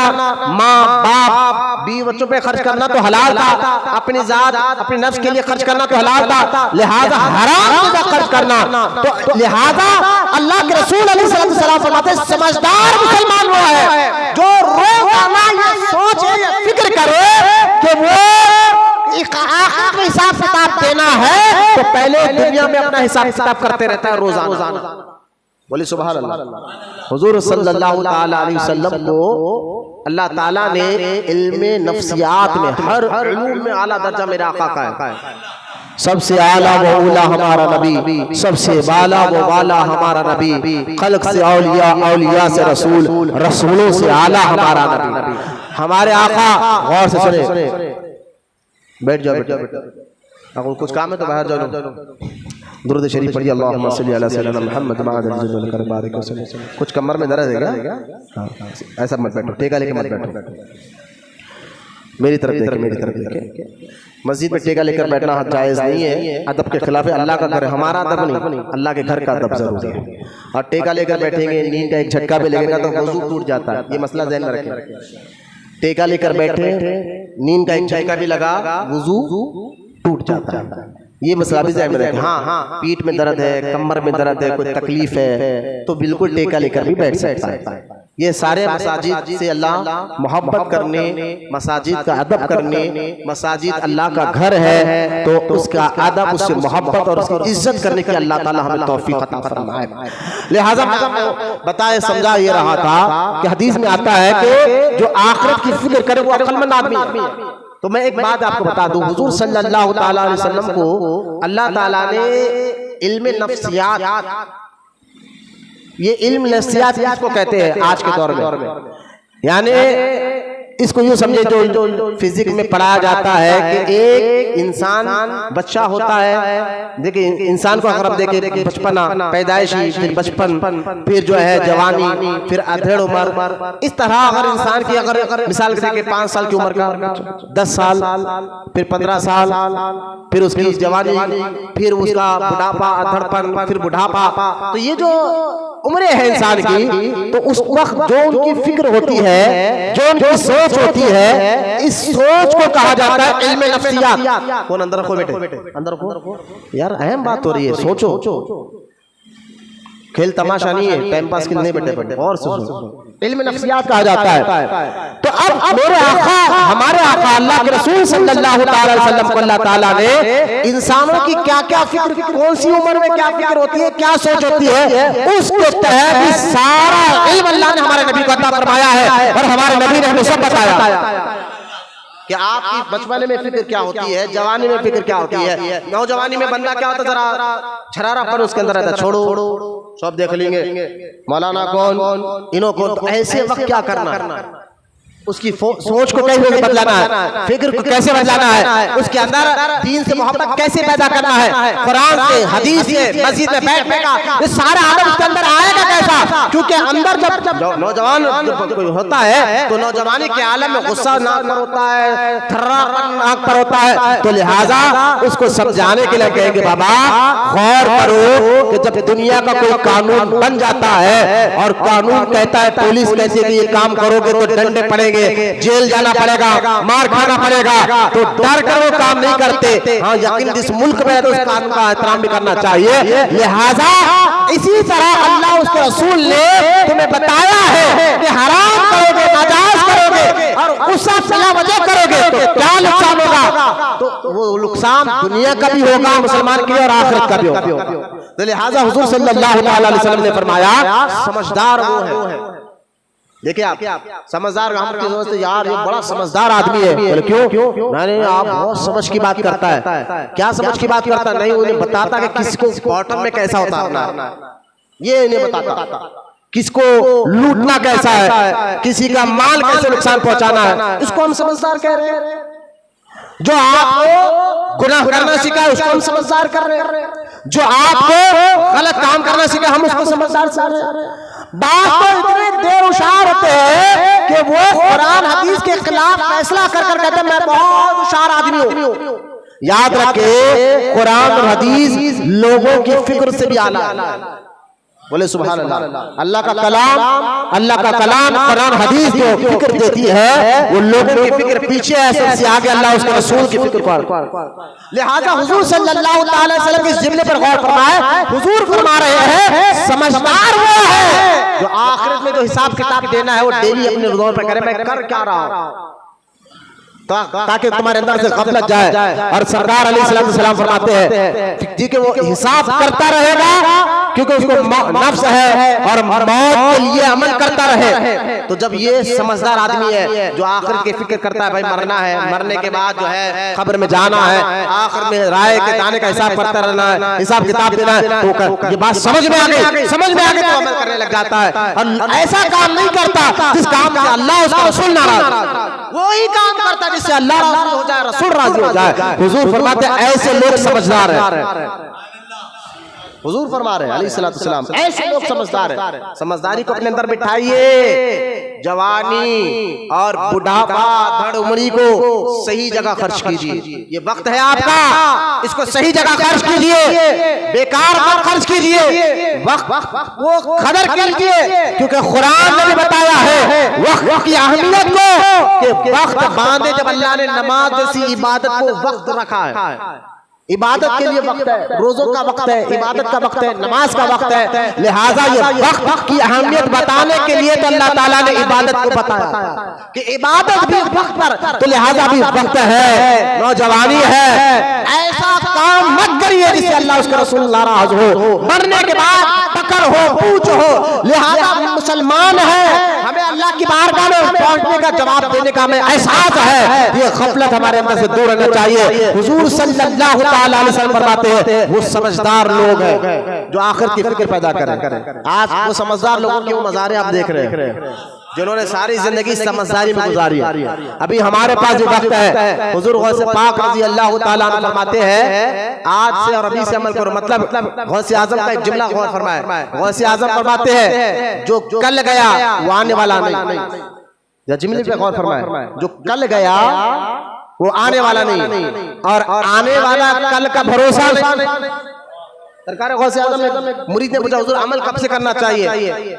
वो लोग कहते ना अभी वो उम्र बहुत है, कब करेंगे वो करेंगे। गौसे आजम बताते जो गया वो कल आने वाला नहीं, आने वाले कल का भरोसा। आप हम यहाँ बैठे बैठे किसको पता है कब तक हम जिंदा रहे? आजकल पहले हार्ट अटैक आता था तो अधड़ उम्र बूढ़ों को हमने सुनना था कि 50-60 साल के बूढ़े गाड़ी से उनको हार्ट अटैक आ रहा समझ में आता था। आप देख रील का दौर है, 15 साल 14 साल छोटे छोटे बच्चों को भी हार्ट अटैक आ जाता है। लिहाजा सामान 100 वर्ष का है, कल की खबर नहीं। गौसे आजम से पूछा गया तो गौसे आजम ने फरमाया जो गुजरा हुआ कल है वो आने वाला नहीं, आने वाले कल का वो भरोसा नहीं। लिहाजा जिंदगी को गनीमत जान अभी से अमल करने लगते।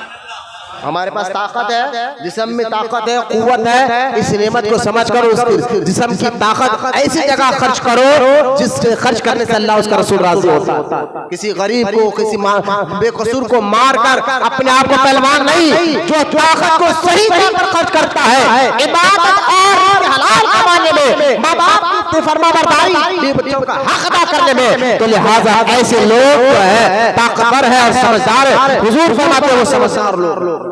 फिर फरमाते बेवकूफ कौन है? पागल हम समझते बेवकूफ वो लोग हैं, बेवकूफ पागल वो लोग हैं जिनको अक्ल नहीं होती, जो दीवाने रोडों पर फिरते हैं, न कपड़े पहनते लंगे, वो बेवकूफ नहीं है। ये मेरे आका की हदीस सुने आप, वो बेवकूफ नहीं। ऐसे पागलों पर तो इबादत फर्जी नहीं है। वो कहाँ के बेवकूफ?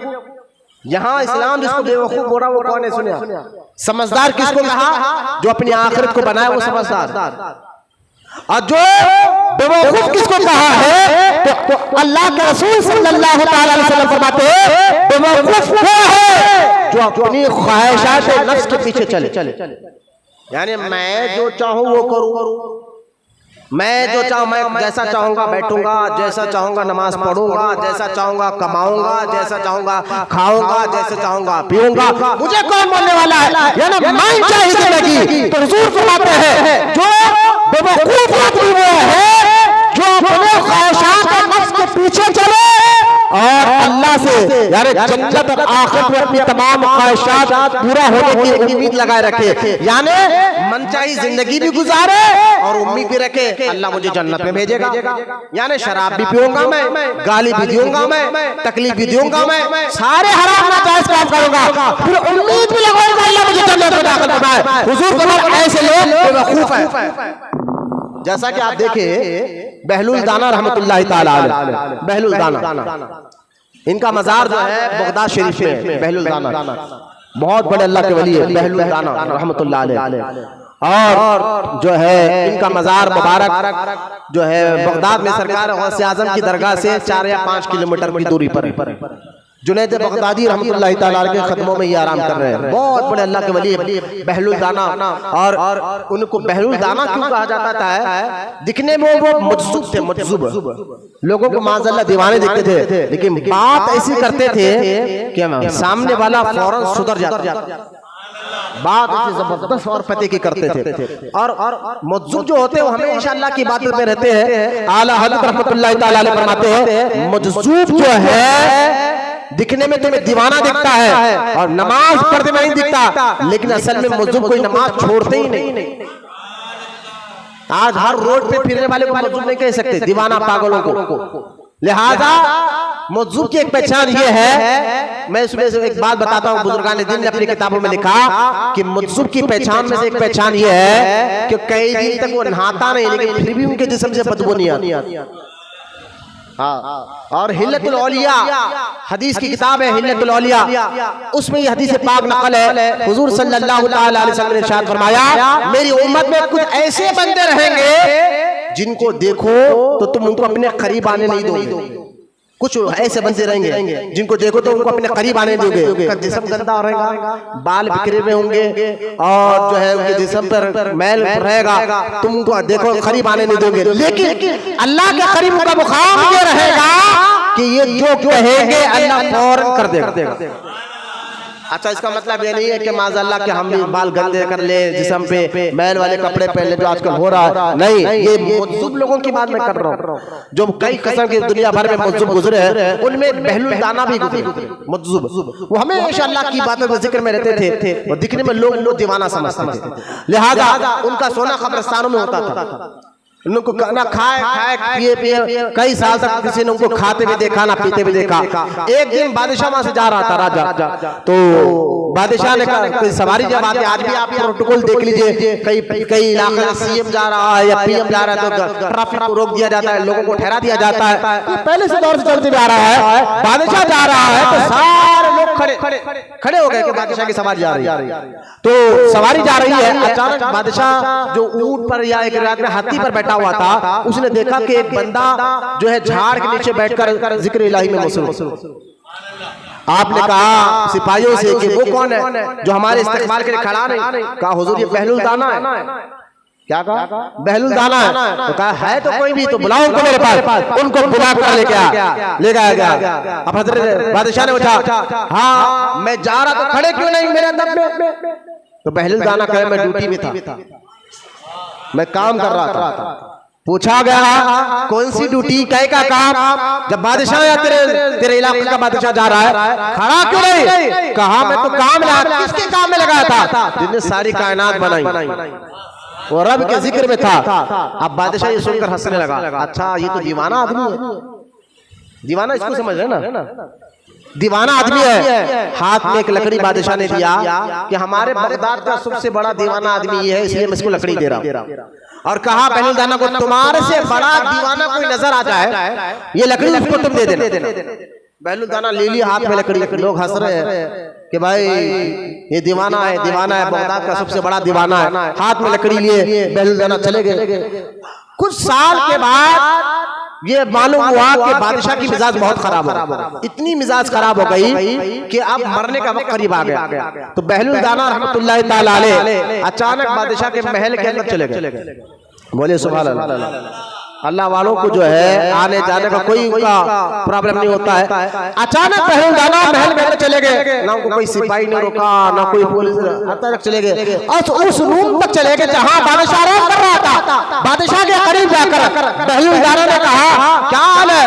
वो है देखकर है ना, होगा ये तो हमारे इलाके का सबसे बड़ा दीवाना है, हाथ में लकड़ी भी है। कहा बस मर रहा हूँ, तकलीफ बहुत है। तमाम तबीबों ने जवाब दे दिया है, डॉक्टरों ने जवाब दे दिया है, कोई मेरी इस बीमारी का इलाज नहीं निकल रहा है, बस अब जाने की तैयारी है। तो बहलुल दाना ने कहा बादशाह तुम शिकार के लिए भी जाते थे ना? बोले हाँ जाता था। तो कितने दिन के लिए जाते थे? कहा एक महीना, 2 महीने के लिए भी जाता था। तो बहलुल दाना ने कहा तो 1-2 महीना जाते थे तो सामान साथ लेकर जाते थे, खाने पीने रहने का। 2 महीने अगर तुमको जाना है तो सामान भी साथ लेकर जाते थे? बादशाह ने कहा हाँ, जब 2 महीने मुझे शिकार पे जाना होता तो सारी सहूलत का सामान साथ लेकर जाता ताकि सफर में मुझे कोई परेशानी ना हो।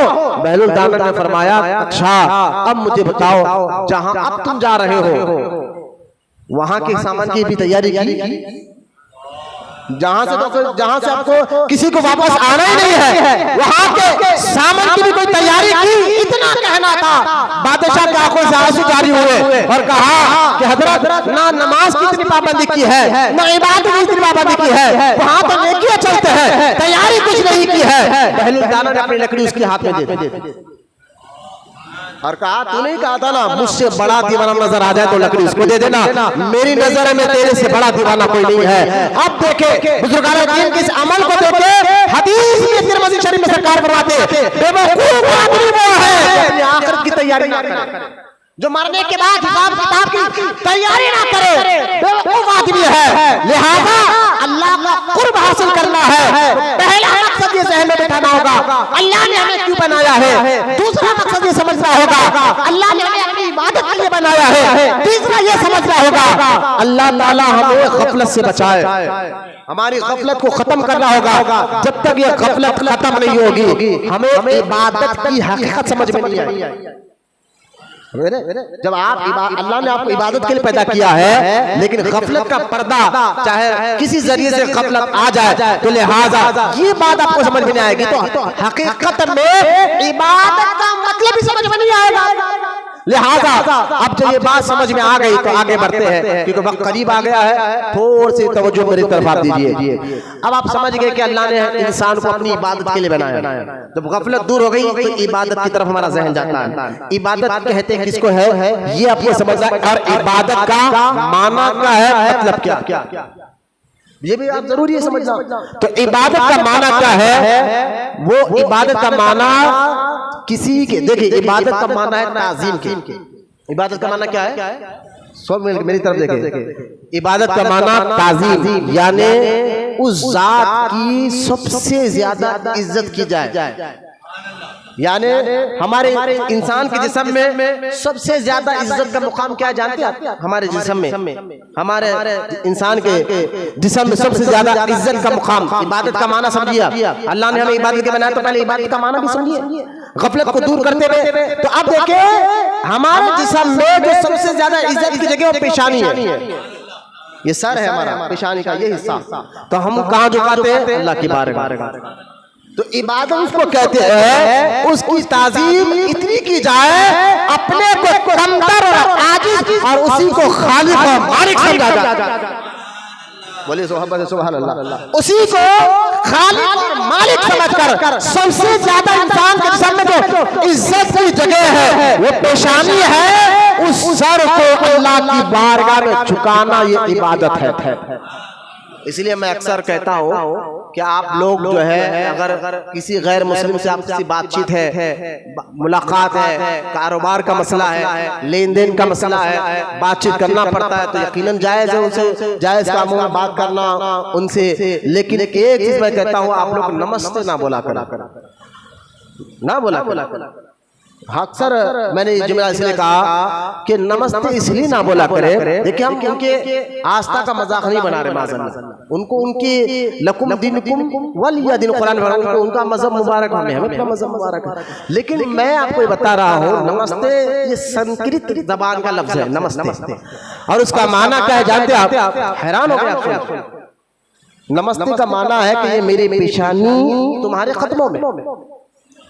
अब अहले ईमान कहता है हमारी पेशानी अल्लाह की बारगाह सजदे में, तो हमारा नाम किसी का मजाक नहीं उड़ा रहे, ना ही हम गलत बोल रहे। भाई उनकी जगह वो उनको अपनाए, वो उनका जो भी मामला, हमें कोई मतलब नहीं है, वो उनको उनका मजहब मुबारक है। हमें किसी मजहब को बुरा बोलने की भी इजाजत नहीं है, गलत बोलने की भी इजाजत नहीं है, और किसी मजहब का मजाक उड़ाने की भी आदत नहीं है। लेकिन जब हमारे मजहब की बात आ जाए तो कुछ चीजें ऐसे हैं कि आपको नहीं बोलना चाहिए, क्योंकि पेशानी इंसान के जिस्म में सबसे इज्जत की जगह है, और ईमान वाला मुसलमान सिर्फ अल्लाह के सामने इस पेशानी को झुकाता है। इसलिए हमारे इस्लाम में ना सजदा ना माँ को करना जायज है, ना बाप को करना जायज है, ना ही किसी पीर को करना जायज है, ना किसी दरगाह को करना जायज है, साहिब मज़ार को करना जायज है। सजदा सिर्फ और सिर्फ अल्लाह की बारगाह में होता है और अल्लाह के लिए किया जाता है, क्योंकि इबादत का माना यह है कि हम अपने आप को आजिज़ समझे, कमजोर समझे, कमतर समझे, और मालिक को कुदरत वाला, ताकत वाला और सारी कायनात का मालिक समझकर उस रब के बारगाह में सर झुकाने का नाम इबादत है। इबादत का माना समझ गए, किसी की यानी रब की हद से ज्यादा इज्जत करना, रब की हद से भी ज्यादा ताज़ीम करना, इज्जत करना, अदब करना। अच्छा एक बात यहाँ एक मसला और क्लियर कर दी, इबादत का मामला आपको समझ में आ जाए तो आगे देखिए। इबादत के बारे में बुजुर्गान खाजी अब्दुल नबी रहमतुल्लाह अलैह फरमाते हैं, इबादत एक ऐसा फ़ैल है जिसे इंसान अपने नफ्स की ख्वाहिश के बरखिलाफ, यानी इबादत का माना समझिए, इबादत एक ऐसा काम है जिसे इंसान अपनी नफ्स की यानी अपनी ख्वाहिशात को एक तरफ रख देता है, बरखिलाफ उसके खिलाफ अल्लाह के हुक्म से उसकी रज़ा की तलाश की गर्ज से सर अंजाम देता है। यानी अपनी ख्वाहिशात को साइड में रखकर अल्लाह की मर्जी को अपना लेता है, इसको कहा जाता है ये इबादत है। यानी अपनी मर्जी को पीछे रखे, रब की मर्जी को आगे रखे, ये है इबादत का माना। अपनी ख्वाहिश है, इसलिए मैं कहता हूँ कि भाई ऐसा मत बैठो, ऐसा मत देखो, सुस्ती मत करो, मैं नहीं करो, ये रब की मर्जी है। और इबादत उसी को कहते हैं कि अपनी मर्जी को पीछे रखे, रब की मर्जी को आगे रखे। इबादत का माना यही है, रब की मर्जी उसकी रज़ा को आगे रखे। इसलिए हदीस कुदसी में आता है, अल्लाह ताला इरशाद फरमाता है, ऐ मेरे बंदे, एक तेरी ख्वाहिश है और एक मेरी मर्जी है। अगर तू अपनी ख्वाहिश पे अमल करेगा, अगर तू अपनी मर्जी पे अमल करेगा तो फिर मैं जो है वो तेरी ख्वाहिश पूरी करने के लिए रोक दूंगा। और अगर तू मेरी मर्जी पे अमल करेगा, रब की मर्जी पर, तो मैं वो तेरी ख्वाहिश अगर चाहे तो सही है तो तुझे अता फरमाऊं। और याद रख आखिर में होगा वही जो अल्लाह की मर्जी है। लिहाजा इबादत के इस माने को ज़हन में बैठा लीजिए कि इबादत का माना यह है वो काम करो जिससे अल्लाह राजी होता है। अगर वो काम में ख्वाहिश आपकी कि मैं ये काम करना चाहता हूँ, अल्लाह कहता है ना ना ना बंदे ये काम नहीं ये काम कर, तो ये ख्वाहिश है, ये इबादत है। मिसाल के तौर पर देखिए कि अब आप खड़कर पानी पी रहे हैं, खड़कर पानी पीना ये आपकी मर्जी है, आपका शौक है। आजकल फिल्मी ड्रामे देखकर लोग जो है लेफ्ट हैंड पर हाथ में पानी पीना एक स्टाइल समझते हैं, लेफ्ट हैंड मिलाना एक स्टाइल समझते हैं, हाथ मिलाना और खड़कर पानी पीना एक शौक बनता जा रहा है। तो ये है आपकी ख्वाहिश और अल्लाह उसको रसूल की मर्जी है कि बैठकर पानी। तो इबादत किसको कहते हैं कि आप खड़कर पी रहे हैं, ये आपकी ख्वाहिश है, बैठकर पी रहे अल्लाह की इबादत है। इबादत का माना ज़हन रखे। और क्यों कुरान कहता है हमने इंसान को अपनी इबादत के लिए बनाया, हमने खास ईमान वालों को अपनी इबादत के लिए पैदा करवाया। तो इबादत का एक माना क्या है, ताज़ीम की। दूसरा माना क्या है, उसके हुक्म पर चला जाए और याद रखे उसके हुक्म पर अमल किया जाए। लेकिन आपको एक और बात बता दूं, ये आखिरी सिर्फ 5 मिनट रह गए हैं तो आपको इबादत का माना समझ में आ जाए। तो इबादत के माने से पहले जो है ये चीज आपको और अच्छी समझना चलेगी कि हमें जो है ये सारी बातों का कब मालूम होगा कि हमें क्यों बनाया गया है, गफलत क्या है, इबादत क्या है, उसकी बुनियाद इल्म है। अल्लाह का कुर्ब जाहिल और अनपढ़ लोगों को हासिल नहीं हो सकता। इल्म जो है सारे अमल की बुनियाद है। इल्म मालूमात इल्म का हासिल करना, ये जो जब हमारे अंदर से आज देख लिया आप खत्म हो गई, नहीं के बराबर हो गई। मुसलमानों की मैं बात कर रहा हूँ, नहीं के बराबर हो गई। आप अगर घर में जाकर अपनी अम्मी से या अपने अब्बा से आप जो ऊपर दादा, अगर आपके दादा जिंदा है दादा से ही पूछे तो एक 2-3 पीढ़ी से हमारे पास से दीनी इल्म का जो मुसलमानों के घरों का इल्ला माशाअल्लाह हर मुसलमान के घर की बात नहीं कर रहा हूँ, लेकिन मुसलमानों के घरों से जो है धीरे दीनी इल्म खत्म के बराबर हो गया है ना उनको।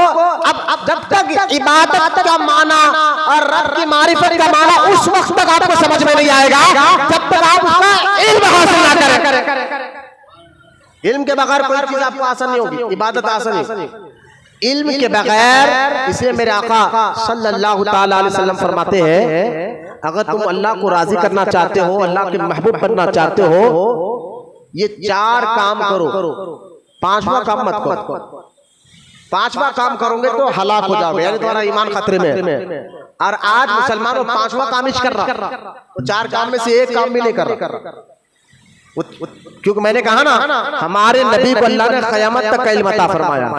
क़यामत की निशानी में से निशानी आपको मैं हदीस ये सुनाने जा रहा हूँ, आप खुद अपने कान से सुने समझे और आप खुद कहेंगे हाँ मौलाना ऐसा हो रहा है, हो क्या रहा, हम भी ऐसा कर रहे हैं। अगर कर रहे हैं तो अभी तौबा कर ले, तौबा का दरवाजा खुला है।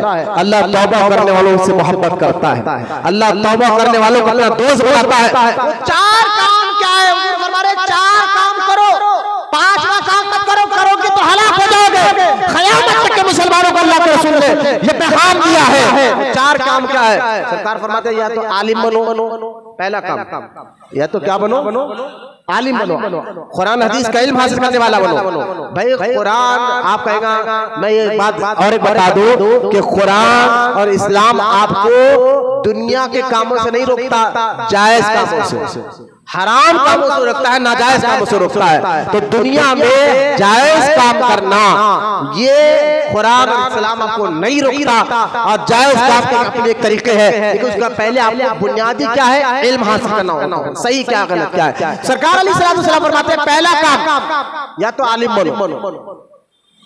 अगर आलिम नहीं बन सकते, हाँ यकीनन हर मुसलमान को आलिम बनना नहीं है, इतना इल्म हासिल करना है, उसको पता चला कि सही क्या है गलत क्या। आलिम नहीं बन सकते तो अल्लाह के रसूल सल्लल्लाहु ताला अलैहि वसल्लम ने फरमाया अगर तुम आलिम नहीं बन सकते तो कम से कम जरूरी इल्म हासिल करने वाले बनो। दूसरा, अगर तुमसे ये नहीं हो सकता तो कम से कम, अगर चलो आलिम भी नहीं बन सकते, टाइम नहीं है। हमारे दौर में हम उस्तादों से सुनते थे आलिम बनने के लिए 15 साल लगते थे। कितने साल? 15 साल पढ़ने के बाद कोई मुफ्ती या आलिम बनता था। आज भी है, आज तो चबूतरों के मुफ्तियां बहुत हो गए, फेसबुक, इंटरनेट, नए नए ऐप निकल गए, बस कोई भी चीज सर्च कर ले, ऐसा नहीं है कुर्बानी ऐसा देना करते, वो ऐसा करना करते। अरे भाई आजकल क्या फेसबुक यूट्यूब पर तुम आलिम बन जाओगे, देखकर मुफ्ती बन जाओगे। अल्लाह ऐसे चबूतरों के मुफ्तियों से हमारी ईमान की हिफाजत फरमाए। लिहाजा आलिम कब बनता है, जब उसको पता चलता है कुरान में कौन सी आयत है जो आयत मनसूख हो चुकी है, कुरान में कौन सी आयत है जो मुहक्कम है, कुरान में कौन सी आयत है वो क्यों उतरी है, कब नाज़िल हुई है, किस लिए उतरी है, कुरान में कौन सी आयतें हैं जिसे मुतशाबिहात कहा जाता है, उसको आलिम कहा जाता था। कुरान का इल्म, हदीस का इल्म, हदीस में हसन, सही हदीस की क्वालिटी क्या है, कौन से मसला निकाला जा सकता है, किसी हदीस से मसला नहीं निकाला सकता है। लेकिन हर एक को आलिम बनना जरूरी नहीं। अगर अल्लाह का हुक्म होता कि हर मुसलमान आलिम बने तो बहुत मुश्किल हो जाता। कुरान में सूरह तौबा में आयत नंबर 122 में अल्लाह ने फरमाया ये तो मुमकिन नहीं है कि सबके सब इल्म हासिल करने लग जाए। कुरान में अल्लाह फरमाता है तुम में से समझदार तबका जाकर इल्म हासिल करे और वहां आ जाए, आने के बाद लोगों को सिखाए। ये था। खैर आलिम बनो, आलिम नहीं बन सकते तो कम से कम अहले वो जरूरी इल्म हासिल करने वाले बन जाओ, जो उसका सीखना फर्ज है।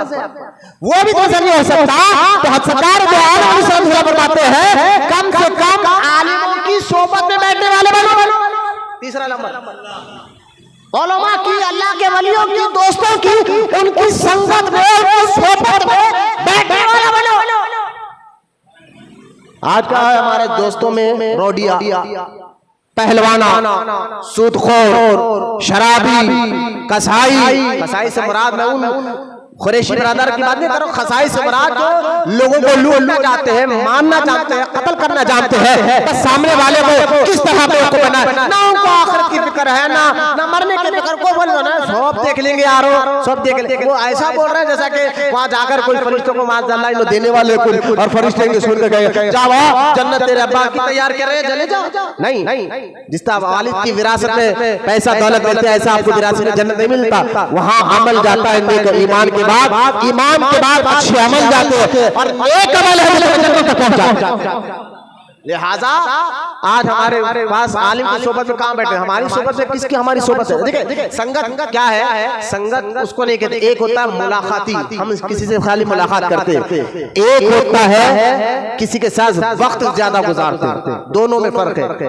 एक है सिर्फ मुलाकात करना और एक है ज्यादा वक्त उसके साथ बैठकर गुजारना, ये दोनों में फर्क है। तो लिहाजा हुजूर सल्लल्लाहु अलैहि वसल्लम के फरमान के मुताबिक सिर्फ उससे मना नहीं किया कि आप मुलाकात कर रहे हैं, किसी काफिर से मुलाकात किया काम के लिए, काम कब तक मुलाकात करे, नहीं उससे मना कर रहे हैं। गलत सोबत वो है जिसके साथ ज्यादा वक्त आप गुजारते हैं, ज्यादा टाइम उसको देते हैं। सरकार ने फरमाया कम से कम उलमा के साथ ज्यादा बैठो, अच्छों की सोबत में बैठो, बुरों की सोबत में बैठोगे तो यहाँ के रहेंगे ना वहां के रहेंगे। आज यही हो गया। सोबत यकीनन हमारे जिस्म पर असर करती है। सोबत का असर हमारी आदत पे होता है, हमारी अखलाक पर होता है, हमारी सोच पर होता है, हमारी फिक्र पे होता है।